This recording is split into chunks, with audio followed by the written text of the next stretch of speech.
to the Make Jax Weird podcast, the show where you feel inspired and to make Jax weird and feel comfortable knowing that there are other weird people here, and weird meaning local, creative, sustainable, all good things. I'm Patricia Flores, your host, and first off, first sponsor, well, my guests today are Dennis and Kathy Lang. So they do a lot. They're meditation instructors, yoga teachers. I'm very excited and honored to have them on. The sponsors, as usual, we have Goliath Flores. I'm hearing a sound in my headphones. Goliath Flores, he's a multi-instrumentalist. He just created Jacksonville's first mariachi band, Mariachi Primera Costa. He plays flamenco guitar. He composed the awesome theme song that you hear here. And yeah, he's great. You can find him at goliathflores.com. And the other sponsor is me. Hi, I'm a therapist, actually, in private practice in my real job. I use internal family systems and attachment theory and neurobiology to help you rewire your brain and understand that you're actually normal and there's really nothing wrong with you, and anything that's a problem can be worked on and adjusted, and everything can be okay. All right, let's get to, my website is infiniteselfhelp.com. There's a link in the show notes. And let's get to our guest here. There they are. Hi. Hi. Thank you for having us, Patricia. Yes, we're so honored to be here. Thank you. Namaste. Oh, I am honored. Y'all have been around in the community for a while. Quite a while. Yeah. But I just met you in January. Yes. Recently at a Kundalini yoga class. Do you want to tell the story how we met? Sure. Kat? Yeah, we were in this Kundalini class together, and it's a beautiful teacher who comes in periodically into Jacksonville and teaches Kundalini. And Kundalini yoga is so unique and so different that anytime it happens in this area, I want to go take a class. So we were super excited that it was there. Well, we've been known to travel to go to other places to find Kundalini yoga. It's just so awesome. Yeah, so Kundalini is about moving energy, and it's also a very spiritual practice. So it's unique, and I think a lot of people might be afraid of it because of its uniqueness, but we just love it. So we were there, and you were there, and it was awesome. And that's interesting you mentioned that. Yeah, I was actually afraid because I heard that I had never done it before. That was my first class. Yeah. When you first, try it, there are some movements and there are some breath things that you do that are very different from our general opinion or thoughts or experiences of what we think yoga is. But it's actually a science and a technology that's been handed down through generations and for millennia. And it's just amazing at how it moves and releases energy. It's phenomenal. And it's amazing to me how people don't know about it here, especially in Jacksonville, but in the United States, in the Western world in general, it's more new, right? Yeah. And unknown. But it's this old like you say, science. Very, very Yeah. old. Yeah. Yeah. I think what it is our population growth here, although it's pretty steady, we're still not large enough to have the slice of the pie, the slice of the yoga pie, where Kundalini Yoga gains enough traction where you can get ongoing studios to support it. Mm-hmm. So we know of several teachers here in Jacksonville, but no one has been able to make a ongoing class stick. So we all just do workshops just to try to build that, foundation of awareness. Yeah. And well, so me myself, as a yoga student Right. Mhm. and a teacher now, I did a teacher training, but the fear I had around doing this class was that I heard it was I heard about its potency, Yes. I guess, Mhm.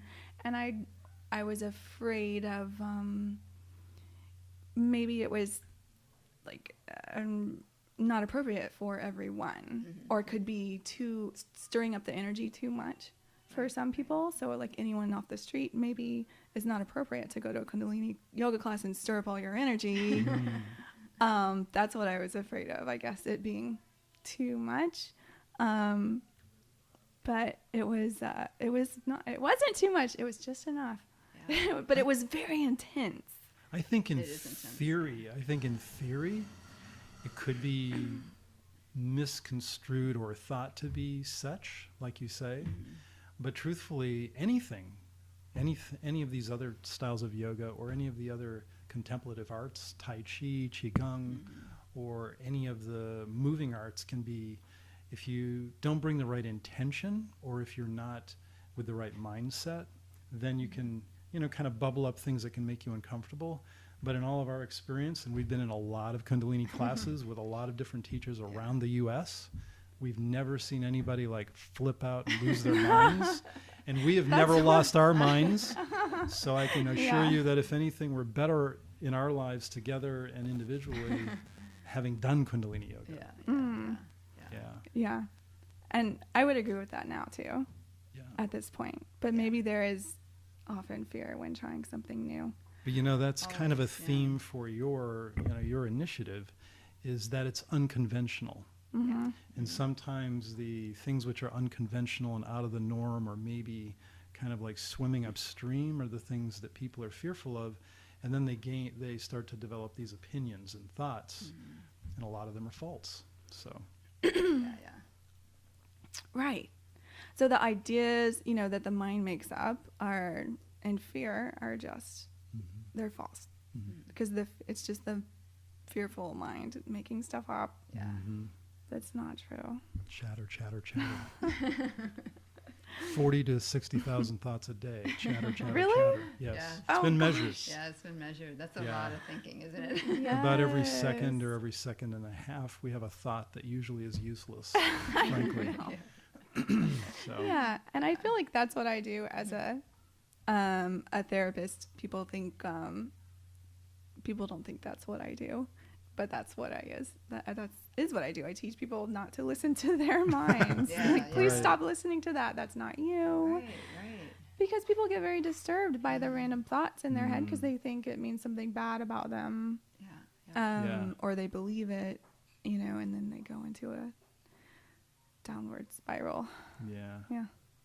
I think one of our greatest lessons that we learned through our yoga and meditation teaching and practices has been that we are not our thoughts. Yeah. You are not your thoughts.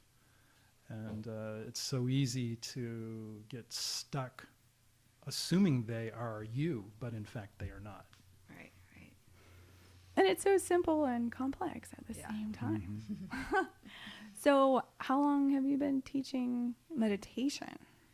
We've been teaching meditation probably about 8 years. Yeah, Something I like think that. something like that. About 8 years, it really fell out of our yoga teaching. Mm-hmm. Because really yoga is all about the mind. Yeah. So yoga is meditation. Some practices are more like a moving meditation. Other practices are literally sitting meditation. But Right. all of it's about the mind, and it's all about really getting to a meditative state. Yeah. So we bring meditation and mindfulness classes to corporations around Jacksonville as well, Okay. in the form of like a lunch and learn or something where a corporation wants to introduce their employees to the concepts because they know all the benefits. They know it makes them happier employees, more creative employees, less stress, less sick days, all of those things. Yeah. More productive. And it's true. Yeah, it's all true. The data supports it. I mean, we're not making it up. Science has shown. Facts. Facts. That's right. So, coming into corporations, maybe because there's data and science and facts, and then there's also a spiritual aspect. It's a spiritual experience to come in contact with that stillness when it's been lost. Yes. I mean, I know that's what yoga was like for me. So, yeah. So when you go into corporations, you have people coming up to you like, what? Kind of confused, like, what's going on? Maybe because they had a spiritual experience and they didn't know what it was. Yeah, I think it's very new to a lot of people in the corporate world. Although major corporations are certainly embracing it, like Google and Aetna and Absolutely. All of these companies that are bringing big programs in to work with their employees. So, yeah, I think it scares some people, just like Kundalini scares some people, because some people think that meditation is just for Buddhists or just for weirdos or vegetarians or hippies. Or they think they're Christian and that yoga or some other things are not in alignment with their beliefs. Yeah, exactly. Yeah, and it's interesting to think about the history. If you go way, way back, and I kind of am the nerd of the pair here. Definitely. And I go back, and I love reading about the ancient texts and reading ancient texts. But when you really go back and look at it, meditation predates organized religion. Yeah. These are practices that are BC, long prior BC. It's like a human behavior. And truthfully, meditative practices are a part of every religion. Right. So to associate meditation with something negative relative to religion is to misunderstand completely. Totally. Yeah. So, yeah. You would be good in debate.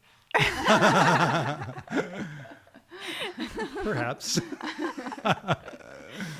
So tell me about the journey that the two of you took, because you did work in corporate America. Very, very much. And I think that's when we go to corporations, we can relate, because we were in the corporate world for 24 years. So our whole career, right after college, we both got into corporate jobs. And so that was something that was our path at the time. We thought, this is what you do. You get a good job. You work your way up the corporate ladder. You keep getting promotions. You keep making more money and all of that. And so then this little thing called yoga slipped in the year 2000. And we started getting more serious about that, which made us ask the big questions about, is this corporate career really for you? Is it something you really want to do? Does it feed you spiritually? Does it help you in all aspects of your life? And we started being truthful with ourselves and going, not really. Wow. Yeah, we were in the corporate world. We were very driven. I mean, we were very good at what we did, but we were also very driven to do more. And I think what happened is through this thing called yoga that we ran into at a spa in Arizona, we came away from it with asking these big questions, and really, to sum it up, realizing this bigger question of, could we survive our success? I was on Singulair, blood pressure medication. I was 45 pounds heavier. I was on a downward spiral. I was traveling overseas 50 to 75% of my time. And Kathy was also traveling, mostly domestic, but also overseas. So we were like passing ships. And it was really like awesome income, awesome 401k, great frequent flyer programs, but we were not happy. And we didn't know why, but it was yoga that gave us this framework to be able to kind of ask these questions. Yeah. And that's very interesting, because I feel like people listening maybe could be not be happy and not know why. And I do feel it's a common problem, this thing called happiness. It really is. Seemingly elusive. Yeah. I mean, you think the the big income, the nice car, the big house, that all of that will make you happy. And it really doesn't at all. The happiness comes from inside. It doesn't come from anything outside. Right. I mean, what happens when you get the new car? Within a few months, you wonder about the next new car. Yeah. It's crazy. Yeah. You need a house with more garages. Yeah, right. Yeah, so then you need the bigger house. And it's like this constant thing. And then there's this whole aspect of judgment and comparison. And this is just like this downward spiral, which is kind of like an inverted tornado that we all get caught in. And we really were deep inside of that tornado. And we realized that what really mattered was the happiness between us. And so that, when that became at risk, Right. that's when we said, we're changing.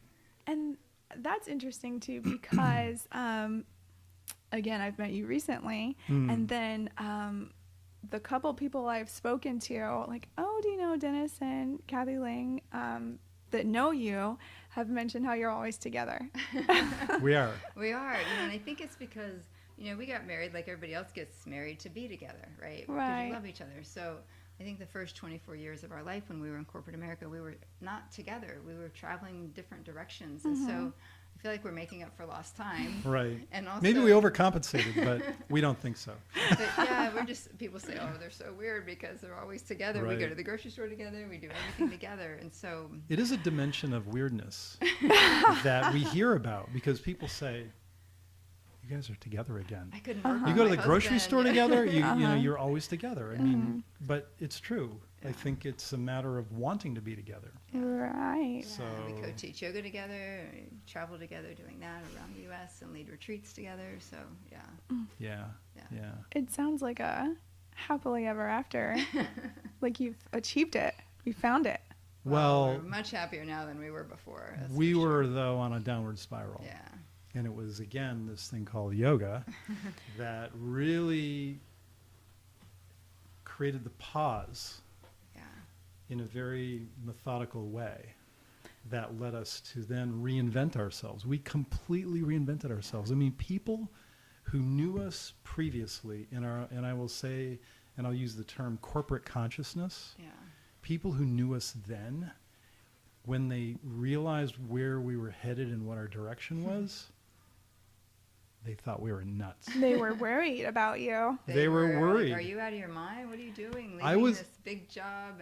And, Yeah, I was accused of a midlife crisis. And I said, is it a midlife crisis if I'm doing it with my wife? You know, So Yeah, I call it waking up. Or, it's you know, definitely. for sure. I think Right. people that don't understand the term waking up call it a midlife crisis. Yeah. Right. And because, okay, I'm a therapist and everyone kept telling me you have to make a niche, you have to make a niche. And it felt weird and scary to say spirituality, Right. you know, because, you know, that's only, I do want to see a variety of people or, you know, not exclude other people, but, you know, when you're in a business, you have to make a niche. But I have found that my niche that I do have spirituality clearly on all of my website and Absolutely, branding. yeah. It's obviously there, but Yeah. to say it in a way that people can understand, I talk about how I help people who are in transition, midlife crisis, quarter life crisis, divorce, a death, any big life event that brings up this, it's like an open window. I love Nice that. analogy. Yeah. And an opportunity to wake up. Yeah. So I help people, become a more fully realized version of their self. Yeah. Yeah, and see all these things that they didn't know they were missing. Right. Yeah, That's but awesome. it's so hard to put into words. I know I just did. And beautifully, by the way. Yeah, it was very well said, It by the was. way, Patricia. No doubt. But it's hard to describe what we're talking about Yeah, it sometimes. is. Especially It to the is. general public who might not be familiar with the terms you use or the concepts that you're trying to, show them. Mm-hmm. Yeah. What I have really been fascinated by, and what continues to draw me deeper into my nerdness relative to yoga and meditation, as I dig deeper and deeper into the history and the tradition of it, I realized a number of things. One, what they were thinking back then about the mind and the issues that people were dealing with in those civilizations, and I'm talking about 2,000-3,000 years BC. People today are similar to the people then, except they didn't have iPhones, they didn't have all this other stuff going on. Yeah. But the other thing is I realized the simplicity of it all. I mean, to really do what we're doing and to really kind of be at peace and find harmony and to live a balanced life takes awareness. And these are simple concepts, really. The problem we have is we cloud the simplicity with our everyday experiences. So we look at the world through this veil that's cloudy, and we think that things have to be really complicated, you know, because we're living in 2018. Everything has to be, you know, analyzed, proven. But truthfully, even after the analysis of proving, these are still simple concepts that work and are real. Yeah. I love to boil things down to make it really easy. Yeah. Like I ask my clients all the time, like, okay, do you feel good or not? Mhm. You know, Yeah, does yeah. this situation feel good or not? Yeah. You know, and work from there, you know, because people get into the veil, right? Or the confusion, and they're just talking and Yeah. talking and talking about the surface Yeah. issue. Mhm. And it's like, okay, let's boil it down. Does this feel safe or not? Right. Yeah. Yeah. You know, Yeah. do you experience joy or not? There's no maybe. Right. Yeah. Right. That's great. So, can you say a little bit more about how yoga is, just a little bit more about your story? So you discovered yoga by accident. By accident. Literally. Actually, it discovered us. How's that? That's how we tell it. We feel that yoga found us. Yeah, we didn't find yoga. Yoga found Yeah. us. You know that phrase, when the student is ready, the teacher will appear? Yeah. That's how we see it went down. Yeah. Yeah. So yeah, it kind of crept up on us. We took one class and we were like, I don't know, that's kind of interesting, but One class is just Yeah. one class. yeah. And then we started taking more classes, and then we started really thinking, this is interesting. It's more than just these crazy shapes and you know, trying to move your body. And we started studying the ancient text and learning all the deeper dimensions of it. And then Dennis came up to me one day and said, hey, I want to be a yoga teacher. And I looked at him and said, are you crazy? She said, you're weird. So it was all his idea to become teachers, and I was not into it at the beginning. I said, well, that's nice, but I'll just go That's to, cute. I said, I'll go to teacher training with you to support you and learn For myself. for myself. And then by day 3, the teacher came over and she said, you're going to teach too. And I said, what? I said, no, I'm here for Dennis. And she said, you're going to teach with him and you're going to go on and do great things.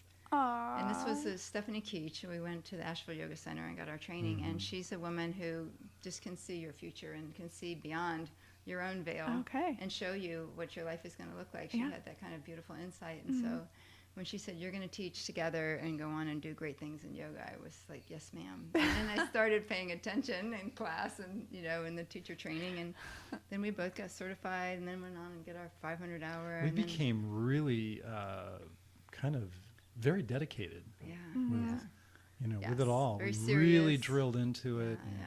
really started, you know, looking into the full dimension of it, you know, Yeah. both its width and depth. Yeah. Because there's really a lot to yoga. Many people don't realize there's so much more than just, you know, a sun salutation. Right. Yeah. So, I hate sun salutations. I love your honesty. Yeah, and That's great. that word is not part of my vocabulary. I'm like, that's the H word. Don't say that word. But Yeah. I So don't, funny. don't really enjoy. the good news is there are so many other things you can do besides a sun know. salutation. Well, I love the Ashtanga sequence. Just skip the sun Primary salutation. series. Yeah, and then I'm fine. Yeah. That's good. That's so great. Yeah, and so something else you mentioned that I really liked was that the process was automatic, because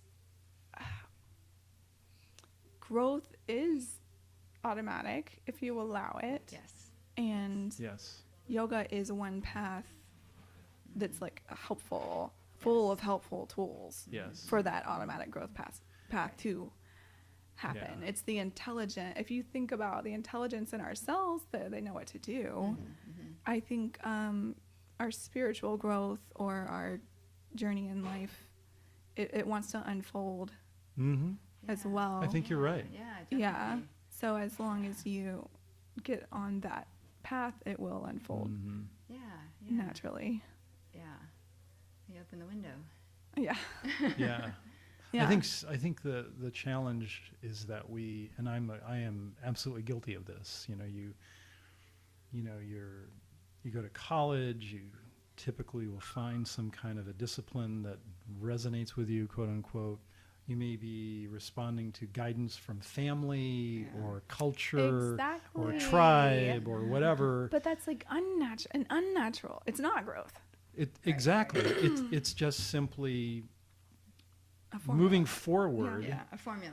It's Yeah. a formula, Yeah. and you're just moving forward and executing. Which, and at the time, that execution for me was like success. I thought, but it was success at the cost Yeah. of so much. But those kinds of costs I found were subtle.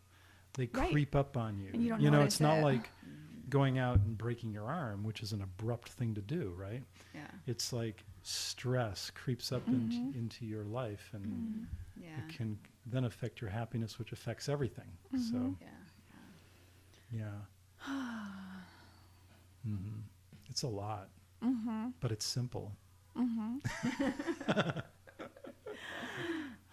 And okay, one more thing I liked that you said was the analogy of the downward spiral sort of being a tornado because it is chaotic. Yes. Yes. So you are confused Yes. and you're spiraling around Yes. and you yes. don't know why. Right. Yeah.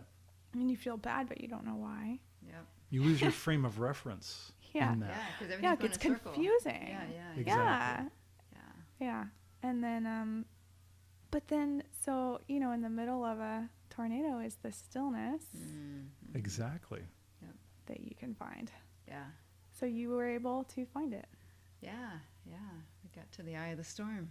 One of our favorite books I'll mention that really was helpful was John Kabat-Zinn's book, Yeah. Wherever You Go, There You Are. And for me, it was like an epiphany that I thought that you had to go to a cave in Tibet to find yourself. I thought you couldn't do that in Jacksonville for sure. Because it's not weird here in Because it's not Jacksonville. weird enough in Jacksonville yet. No caves. But truthfully, what that book did for me was to realize, and it kind of empowered me to realize that I can make progress right here, right now.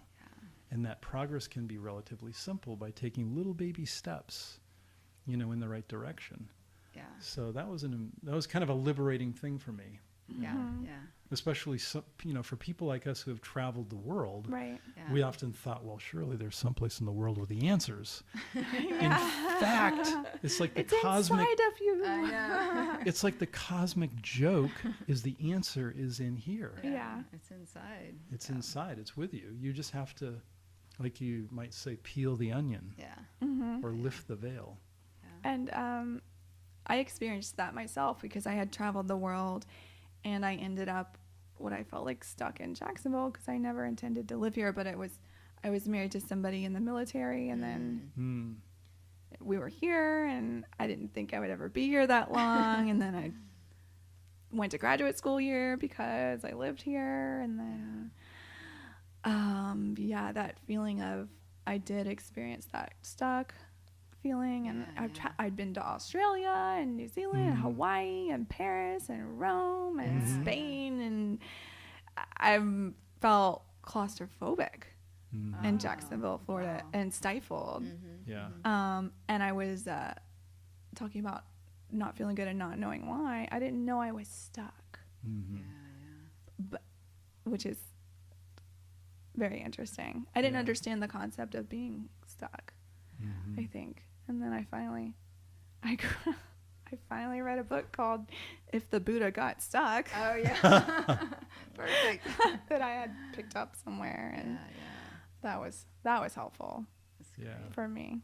Yeah. And I think maybe I know one effect that Make Jax Weird does have on people is that it helps them to feel like they're not alone, because they see it. They see the sticker and they're like, oh, okay, someone else is here. Right. Yeah. That's so great. Yeah, I think it's awesome. Yeah, I think there's little pockets of populations around the city that, you know, are happy with Jacksonville moving toward weirdness. Yes. Right? And it's not a global thing that's happening around the city yet, but there's little pockets, you know, and if you move around and you find your tribe's people and and you connect with people that are similar to you, and then you find others and they find friends, and then you all then you feel so much better. And you figure out, it's here. Because it is like the minority still. Yeah, for sure. Yeah. And I think it's a nice thing to aspire towards, because I mean, when you think about maybe benchmarking other cities, there's Boulder, Burlington, Asheville, Portland, Austin. I mean, these are awesome cities that have both strong commercial aspects to them, but also they've got this other element which, rather than using the word weird, I'll say authentic or creative or, you know, true in some ways, you know, different, but very, very much a positive attribute of that culture. So it's great. And that's what Make Jax Weird means, because it comes from keep Austin weird. Yeah. It's people willing to live outside the box, right? Yeah. Yeah, you know, and life is too short to live inside of a box if you think about it. I mean, even if you live to be 108 years old, you know, in the course of geologic time or human history, that's like... Yeah. Right. So why live in a box, you know? Open the box up and climb out. See what's out there. Try something new. And that's another reason I wanted to make this a podcast, to show that, to begin to show and showcase people, so that you can see that you're not alone and it's safe to be yourself. Totally. Because people are in the box because they feel afraid. And they think they have to act a certain way. And even when they go to the yoga studio, they think they want to fit in maybe and make friends and wear certain yoga clothes or act a certain way, and they're still hiding themselves a little bit. It's actually, I think, safer to be yourself than it is to be like living with a facade. It is. In my experience, you know, I'll say I was very much living within a facade, you know, in my corporate days. And it was all about that. I was literally doing, saying, and thinking those things which fed that, fed my success at that time, fed our success. But again, could we have survived it? It wasn't long. It wasn't a sustainable experience. But we had a lot of frequent flyer points. Do you still have a lot of frequent flyer points? We burned most of them off. Since 2005, we burned them off. So let's talk about that. So you, maybe people would think, maybe something stopping people from making a transition like that is because they're like, hey, I need my money. I can't go do what my soul wants me to do. Right. So, what was your the mental process or strategy getting through? So you utilize some strategy. How do you make a living as a yoga teacher? I mean, I bet it was like, okay, you had to like, what is it just called? Just the mental blocks, the mindset work. You had to do mindset work to be like, okay, no, I can still have an abundant life and be a yoga teacher. Yeah, one of the key lessons within the Yoga Sutras is contentment, santosha. And with contentment comes this idea of this realization of, well, what's enough? See, when you're caught in the tornado that you were talking about, you never feel you have enough. But the question of enough ties in with it happiness. So what we did is we wrestled with that. And we realized that in our current state or current path we were on, we were not happy. So we decided to prioritize certain things that made sense, that we really had to tackle. One was career change. We weren't quite ready to go full yoga teacher, yoga instructors on a career basis. So what we did is we transitioned into real estate. Oh. And so we were real estate Strategy. agents for a while because we couldn't do anything part-time in our career path. Our corporate career path would not allow that. It was either up or out. Right. Yeah. So, and we were already pretty high up, so we had nowhere to go. So we decided to we made our own exit pass. Yeah. We dropped into real estate for a little while because it gave us flexibility until we were successful. Yeah. Then we got out of balance again. Yeah. So that was when we made the ultimate step. But all along the way, we were managing our finances and our investments very carefully to bring us to the ultimate place, which is to be able to do this full time. And you had that skill set. Yeah. And education. Yeah. And we don't regret anything about our corporate careers, and we're not anti-corporate at all. Right. What we realized using ourselves as our own examples, people get out of balance with their careers because of their relationship to their careers, which are largely driven by their egos. When you let an attachment. So there's that aspect as well. That can be seemingly daunting to deal with your ego or deal with that attachment. But again, through the stylized methods of yoga and meditation, you can work those issues. Yeah. We both were working for the same company, and we quit on the same day. But it wasn't like we woke up and said, I'm mad, I'm quitting today. Yeah, We're it was gonna not quit today. crazy. It wasn't like that. It was very planned out. It was very strategic. It was like over a year and a half or so to 2 years. We had thoughts of leaving the company, and then we had a plan to leave the company. And so it wasn't like we just woke up and got mad and quit our jobs, because that would be, foolish and irrational. And we kept it low So, profile. yeah. We were developing this internally. Yeah. So we were doing all of our work on the side and really doing our yoga studies on the side and prepping, but in a very calm, balanced way, low profile, because we were going to ride out the storm. I think that's a song. Yeah. Riding the storm out. REO Speedwagon. Yep. Yeah, we were going to ride out the storm until the timing was right for us. Yeah. So that's what we did. So then we quit our full-time jobs, and then we took 4 months off, and then we started real estate. And that was, like Dennis mentioned, it was great. It was part-time. We could still do our yoga. We could still lead workshop training and do all of those things that we were really beginning to love. But then over time, we got really successful at real estate, and we were just as busy as in our corporate life with the real estate yoga combo. But the difference this time was we had the real estate intensity, but our last year, we did nearly $10 million in real estate revenue sales, but we did 40 workshops in yoga. yoga. Whoa. So we super were busy. Like nuts. Whoa. We were back to out of balance. And then we said, we know what this feels like. So we've gotten ourselves back in the same spot. Another tornado. So then we just quit real estate and said, now let's just do the yoga full time. Yeah. So So that's that's how it.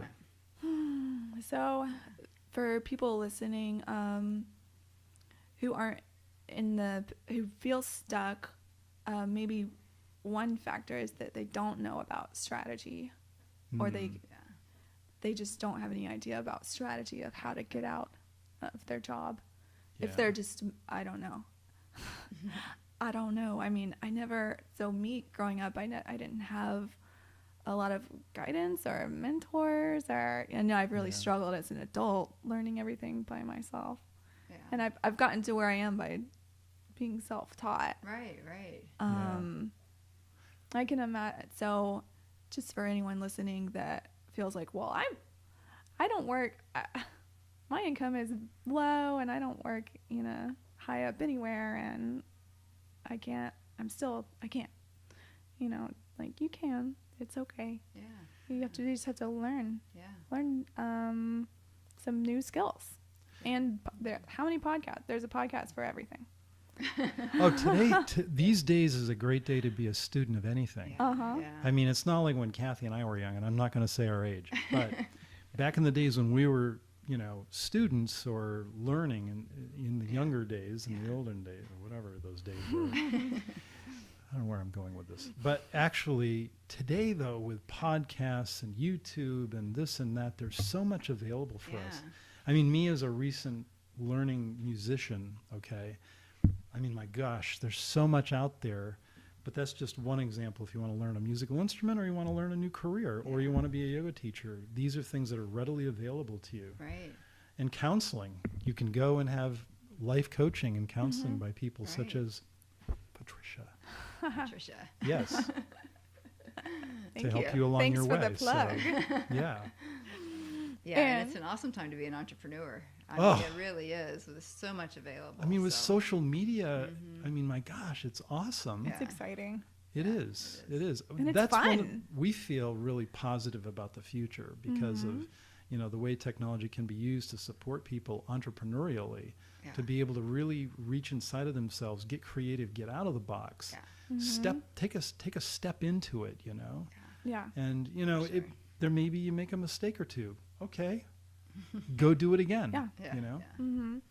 Yeah, I think when I feel positive about the future, it is having to do with conscious entrepreneurs and the consciousness that's spreading that I see that has got to reach a tipping point. Yeah. And I hear people complain about millennials, and I'm like, millennials are so wonderful. They're amazing. They're Are you like so kidding me? consciously aware. And everyone complains about them, that they don't want to work. Yeah. And I'm like, what? Well, look at it's like any new generation looks back at the previous one or two generations. We did the same thing. Yeah. Right. Our parents thought we were a little bit off. I know my grandparents thought I was a little bit off. I mean, the fact is that the millennial generation is a generation of change. And the only thing about the millennial generation that makes maybe the previous generations uncomfortable is that they're not comfortable with their discomfort and They're not the gonna take differences. it. That's They're it. not going to accept it. It's just different. Yeah. So And then embrace difference. Embrace that. I think it brings up uncomfortableness in people who did spend their lives working at a job they didn't like. Millennials have watched what the previous generations have done, and I'll use the baby boomer generation, and you look at, there's certainly enough, I'll say, difficulty that's in the wake of that whole generation, I think. Yeah. So. Yeah. Hi, Mom. Yeah. Yeah, exactly. Yeah. Let's get into music a little bit because we Okay. haven't gone there. So I will say for anyone listening, I'll put a link in the show notes to their website, but also their SoundCloud. Oh, thanks. And that's part of your Karma Yoga, correct? Like you Right. have all these free recordings available, guided meditations. I was looking at it today. I'm excited to do the guided meditations and listen to them. So can you talk about the instruments you play and talk about the music you create together? Sure. So Dennis plays guitar, Spanish guitar, and sitar, and Native American flute. We both play crystal bowls. He plays gong and drum. We both play drums. And what am I leaving out? I think that's probably it. I think that's it. For today, anyway. So, But here's the thing. We didn't find music until 9 years ago. And it was through yoga that we found it. Neither of us what do you had mean any found music. music? Oh, at We had being no musician. musical. Being We have musicians. never had any previous experience in any way, shape, or form with music. Yeah. But Love it. yoga brought that out. And I mean, you talk about being weird. That was a weird experience because poor Kathy had to deal with every little note I was trying to hit on that guitar when I first started. Yeah, yoga is a way of bringing out your creativity, and you never know. And your gifts. Yeah, and your Yes. gifts, and you never know where that's going to come from. And you're like, okay, why am I all of a sudden interested in playing the guitar? And I've never played an instrument in my life. I don't know anything about reading music, and that's kind of what happened. And so then now, Dennis, we have a little running joke that if it makes noise, we want one. You know, like anything, any musical instrument. Yeah, like I'm going crazy like right around now, here, surrounded by all we're these in instruments. right now in Goliath and Patricia's home. So, yeah, it's kind of one of those things. And Dennis just took to guitar really quick and easily. He had a wonderful teacher that came to the house every week and taught him the basics. But now all of his playing is improvisational. So he doesn't play anything you would recognize. It's all music that he's created. And in a yoga class when he plays, it's all improvisational. And recently, well, I guess it was a couple of years ago, we had the wonderful opportunity to hear from Insight Timer. They approached us about providing guided they meditations. approached you. Yes, they approached us What a about putting compliment. our music on their app. So now we're providers for Insight Timer, and anybody who meditates with Insight Timer, you can find us there, Dennis and Kathy Lang. Oh my goodness. Yeah. Everybody download the app. That's so Yeah, exciting. Yeah. So we were very honored when that happened and surprised. Mm-hmm. Yeah. It was a blessing that we were able to do that. So You guys are legit. I think another really interesting thing that kind of bubbled up in parallel to all of this is how important sound and vibration is to dealing with the energies of the body. Oh. And I mean, this came to us also relative to the crystal bowls. A really good dear friend of ours, Dr. Keith Holden, years ago. We got to know him. I actually was in a spiritual book club, believe it or not, for men. That's years and really years ago. weird. Now that's weird. In Jacksonville. Bunch of weird people in that. Yeah. I hope anybody listening to this podcast is sitting down because, yes, I was in that group. So I met this guy, and I just thought he was so fascinating. So it turns out that Keith had bought these crystal bowls, but he didn't really know what to do with them. So he got back with us, and he says, hey, look, I got this idea. I'd like to incorporate the crystal bowls with yoga. Do you guys have a way we can do that? And we said, yes. Well, he said he wanted to do a class with the chakras. Yes. About the chakras and the crystal bowls. And he said he had 7 crystal bowls, 1 for each chakra center. And we were like, yeah, we can do something with that. So that was the genesis, if you will. That was like 9 years ago. That was like 9 years ago. And we developed this whole thing together. And we were doing these like, it couldn't be a duet because you and I are a duet. It was Keith and us. And he would do like a Western medicine perspective on energetic anatomy. Yeah. We would do the yogic conceptual model and the yogic perspective of energetic anatomy, and we would do this practice that Kathy and I would lead them through with the crystal bowls. Yeah. That has absolutely morphed over the years. Keith got so busy in his medical practices that he ended up selling us the bowls. So we have the original bowls. Yeah. And they have traveled thousands of miles up and down the East Coast and into the Midwest. We take them with us. Yeah. And we now incorporate Kundalini yoga, yin yoga, vinyasa, chakra practices, all of that. And I'm really excited to go to one of your workshops now. Okay, I want to say like 12 things.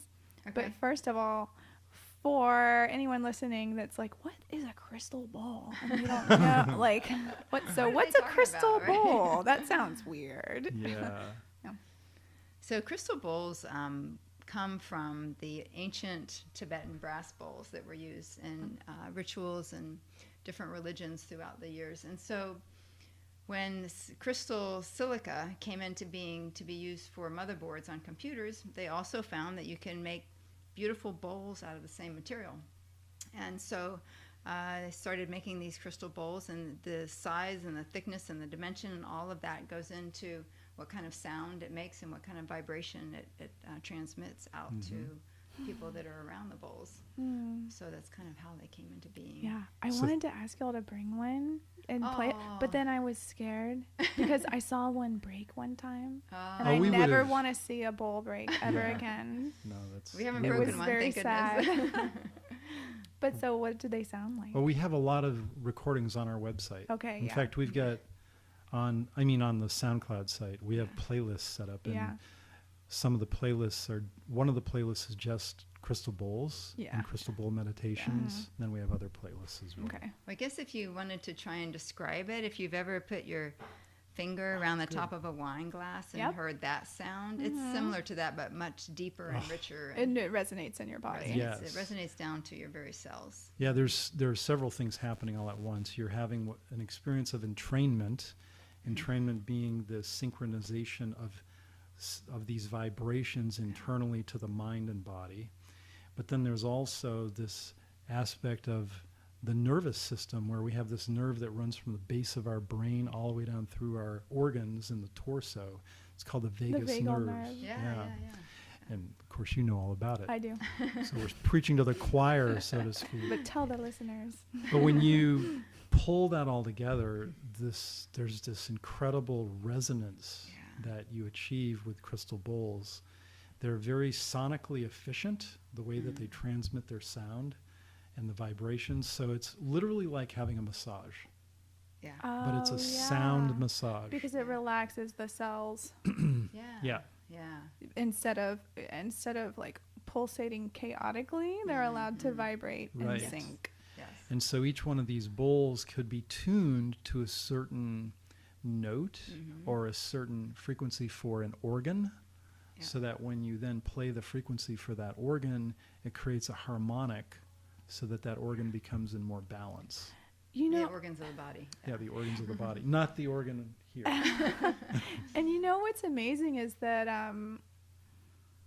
man, well, like a past version of myself would have thought this sounded really crazy and it's not real and It would be weird. it's woo woo or that it's just not Yeah. true. Yeah. Right. But it is true. It is real. Like we are Very real. vibrating Yes. right Oh, now. oh. Everything's vibrating, That's right. and Completely. when things vibrate, they can talk to each other. Yeah. I mean, Einstein proved the mathematics. All we have to do is feel it. Yeah. Yeah, Yeah. and that is the evidence Yeah. That's the evidence. of a spiritual experience. Yes. You Yes. feel it Yes. in Yes, your you body. feel it. Yeah. You And feel it. I was reading this morning. I was reading the pocket guide to the polyvagal theory by Dr. Stephen Porges. Oh, wow. But he's discovered all this about the vagus nerve. That Oh. we didn't know it before. He just Oh, discovered it yeah, starting in the yeah, yeah. 90s. Yeah.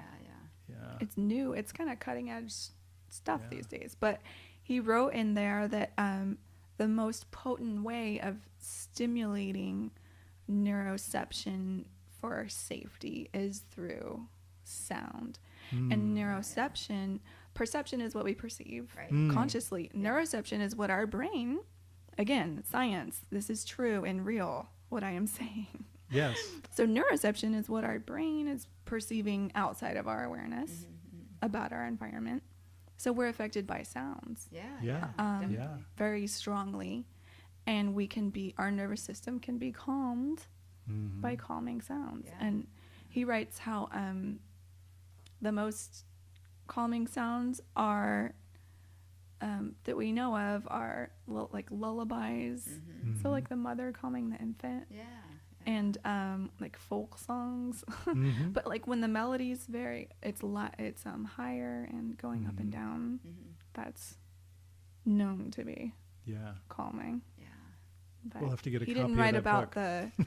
yeah, it's kind of dense, but I would like to know what he thinks about crystal balls. Yeah. But I want to say something more about the evidence of the felt experience for all of this. Last year I did my yoga teacher training, and then I started doing yoga therapy with Dr. Marie Bailey in Jacksonville. Yeah. Mhm. And she was a psychotherapist that became a yoga therapist and does private yoga therapy sessions. I'm just imagining people listening don't know what this is either. Right. But she helps you, she holds you in poses and puts you in postures where you start to feel the tension, and then you're held in the posture, practicing feeling comfortable with the uncomfortable tension or sensation, not painful, just the edge, right? Right. So she Yeah. helps you to Right. find the edge of Yeah. the sensation Yeah, and be yeah. with it and feel it and allow it to move. So this is something else that people that don't know about it and don't think it's real and think it's weird. But we hold energy in our bodies from Absolutely. trauma, Yeah. and it manifests as tension in the body, and it can be released through yoga therapy, for example. So when I was doing this with her at night when I was sleeping, it really shook up my energy. And at night when I was sleeping, I would be awakened by my chakras. Mm-hmm. So for anyone listening who doesn't know what chakras are, it's the energetic points of the body that you've probably seen. So crown, third eye, throat, heart, solar plexus, sacral, your belly, and the root, tailbone. And I was awakened. It happened several nights, but one night I woke up, I was like half asleep, half awake, and my chakras were having a conversation. I love Which that. ones? Do you know which ones? It was the heart would talk, like the crown would talk to the throat, and the throat would talk to the heart, and then the throat would say something, the throat would talk to the root, and the I root love would talk to that. the That's solar plexus. awesome. And I can't remember what they were saying. But I That's was like, I awesome. knew what they were saying when I was having the experience. Right. Yeah. And I wish I could remember what they were talking about. But I do remember what it left me with, the final thought of it after it finished, because it was an automatic process that was just happening. Yeah. And then at the end, I had the, like the knowledge from within. I just heard say, my body is ancient. And I was like, oh, really? Hints of past lives. Yeah. I love that. But so, to me, what that meant was, I took it to mean that your body is your soul. Because obviously your soul is ancient and your body is a physical manifestation that's 33 years old, not ancient. But yeah, I took it to mean that the intelligence is in our cells throughout our bodies. So our physical body is ancient in a way. Yeah. Yeah. So what have y'all's experiences been with chakras or chakra work, or leading it for people, or people telling you about their experiences? I mean, it's a Gosh. core of it's a core of what we're about. I mean, we do a lot of trainings. We lead a lot of trainings on everything from a 2-hour to a 3-hour little short workshop to 15 to 20-hour weekend immersions on just chakra and energetic anatomy. Yeah. Cool. Yeah. We travel all over the place with that. Yeah, and it's amazing to have people come up after a chakra balancing experience and tell you what they experienced. Right. And to hear many, many stories over the years about life-changing events or Healing. or stuff coming up that they thought they had processed already, or just all kinds of things come up after a chakra cleansing or balancing kind of practice. And so to me that says that it's works and it's necessary. And so that's why we continue to do it. It is. It really is. It's such a humbling thing to realize the vulnerability, yet the safety that these people feel to be able to then come up to us after, some of them in tears. Yeah, Or because you even provided it. Yeah, we create the space, hold the space, make it available. But even sometimes we'll get phone calls from people, because we encourage that. We give all of our contact information out. We give away all of our material too, all of our presentation materials, all of it we give away for their use in any way they want to use it. But what we'll do is we'll sometimes get a phone call from somebody, like this gentleman 3 years ago or so called up a couple of weeks after, and he said, ever since this practice that you led, I'm feeling this deep, deep heaviness in my heart. So we had some more conversation about that, and we gave him some meditative affirmations to practice and so forth. And so it's very fascinating. For me, this is where, what gets us excited. It's the Me too. it's the yoga below the surface. It's the yoga that's deep inside. The transformation. Kathy and I are not fitness instructors. We do not focus on just the yoga of the physical. And that's what people think yoga is. It's not. Totally not. And that's part of our mission. We have a mission that includes not only talking about that, but also the history and tradition of yoga, because I don't mean to go off on this tangent, but I will just for a moment. We were at this conference out on the West Coast, and we overheard these two young women talking, and one of the women said to the other, "Gosh, isn't it so cool that yoga was invented in California?" And we're like, are you serious? That's the misconception that's going on. Yoga was invented. Yeah, so we consider it part of our mission to spread the gospel, so to speak, of the real history and tradition of yoga. Yeah. And my teacher I did my 200-hour with Tara Rawson, and she has a what is it? Soapbox. She has a soapbox for that. Yes, like she's like, I'm teaching you the real yoga, and it's the Yeah. real yoga, and it needs to spread, and you all need to teach. And I know you're just here because you want to deepen your personal whatever, but she's nicer than this. Right. She's like, I know you're just here for you, because we were all kind of just there for us and didn't want to actually be teachers. She's like, please teach. Yeah. And please. The world needs more of it. Yeah. And there's only one you know, there's only one way that you're going to present it that people are going to resonate with. That's right. No doubt. No doubt. Mm. Yeah. That's a band. No doubt. No Doubt is a band. That's another band. Okay. We have Goliath, we have REO Speedwagon, and No Doubt. Right. And Dennis and Kathy Lane. Oh, yeah. That's right. Us too. Okay, finally, just purely if you are motivational speakers and inspiring people who want to know how to get past fear,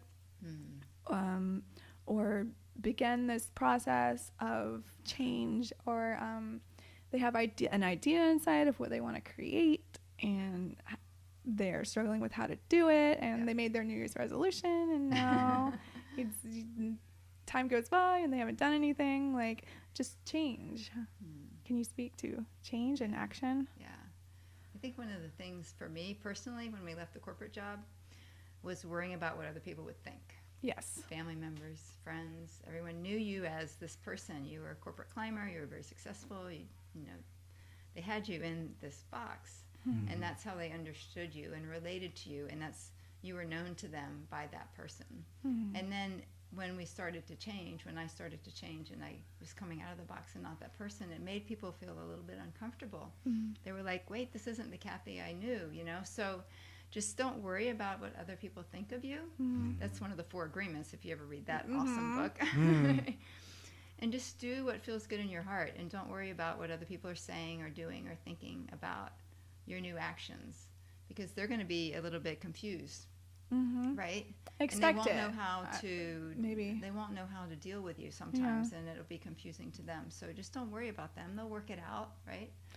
Just know that it's okay. Yeah, that they'll be okay. Right. And you're gonna be okay. Right. Yeah. Yeah. And the fear is a normal part of it. Absolutely. Absolutely. Yeah, certainly. Yeah. Yeah, I think it's important to remember that we all have our gifts and our talents. Yeah. We just, most of us, lose sight of that, don't even realize that. Right. Or never got to see that. Yeah. And this whole thing about fear is, it's again, it's like a paradox. You know, it's the cosmic joke. We have nothing to be fearful of, because in the end, you know, and one of the crazy things that I used to think about was I would think about my life, and I would think about, in the end, what is it that matters?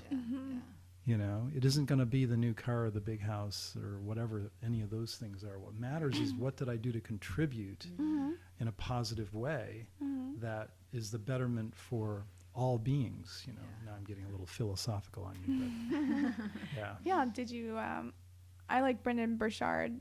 He's a coach. He says, did you live? Did you love? Did you matter? Yeah. And did you learn to let go? That's another big one. Yeah. So how do you learn to let go? That's probably That's a tough one of the one. biggest challenges You we brought all it up. face. I did bring it up. Yeah, a lot of meditation and a lot of yoga. A lot of practicing. Yeah, because letting go is about our attachments, you know, and just learning to let go of attachments and learning to let go of, even inside of ourselves, our own misguided expectations and so forth. Attachments. That's a whole nother podcast. Well, I'll That's see a big one. See y'all next time. Anything else you'd like to share? We just appreciate the opportunity and you thinking of us and wanting to interview us. And it's just been a lot of fun. And thank you. We really love what you're doing. We really love your vision for Make Jax Weird, and we think it's really awesome. We want it to have traction, and we want it to stick. So whatever we can do to help, then we will certainly do that. Yes. I feel so warm and snuggly right now. Thank you. One day we will make Jax Weird. Oh, thank you so much.